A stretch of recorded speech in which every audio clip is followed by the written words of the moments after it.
Handicapper Steve here, handicapping the racing from Aqueduct Racetrack here on Thursday. It is the 11th of January 2024. Gonna look at the 7th race from Aqueduct, but before I get on to that, remember to please follow me on Twitter at Horse Racing Kid 5 for more selections for race courses around the world, and I mean it around the world. Let's look at the 7th race from Aqueduct, which is allowance optional claimer, purse $84,000.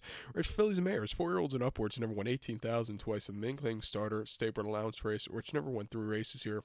Optional claim price $62,500. Field of 9 horses, including part of an entry, going the distance of ground of 1,200 meters or 6 furlongs on the Aqueduct main track. My top selection here, I'm going to go with the number 7 horse, Downtown Mischief. I'm going to go 7284 in the superfecta. 7284 super. Top selection, 7 horse, Downtown Mischief.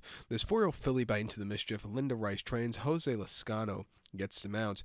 The horse's most recent outing came the 14th of December at Aqueduct, 7 furlongs, an off 6-2 claimer, and he finished 4th by 6 1/4 lengths that day. First off the long refreshing, he needed the race. Just set the pace early on, seeing some good fractions, but then just kind of yielded late, really couldn't keep up. It wasn't the day to win.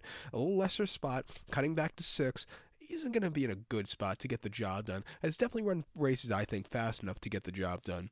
2 back at the victory ride at Belmont, 6.5, 8th of July. He finished 5th by 14 1/4 lengths. Nobody's catching Maple Leaf Mel. May she rest in peace. This horse just kind of stalked her, was wide, and just never absolutely did anything.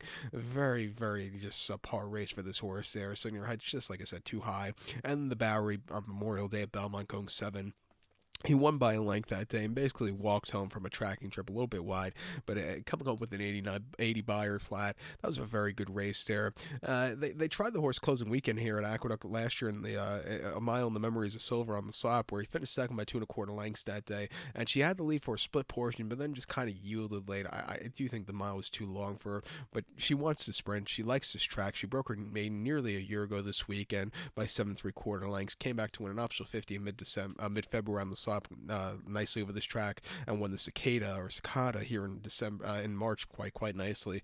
She has hidden form that could win here. Second off, I think at 3-1 she could get the job done. I think the 2 horse here, Stonewall Star, Farasha de Paz and Manny Franco could get the job done. Most recently in late November, going 6 off 6-2 off the bench. He finished 3rd by 3 3/4 lengths behind Royal Poppy that day. He was running back in this one. And this horse didn't have the best beginnings, was wide, and he just couldn't get the turn of foot late. He needed the race there. The races last winter weren't bad at all. Actually won the Franklin Square locally, came back to win the wide country at Laurel on General George weekend, and then they ran him in the Beaumont at Keelan, where she ran horribly. But refreshing back to Aqueduct second off, likes his track, has only lost once on it. That came in the that came here in the last year in the what race was that?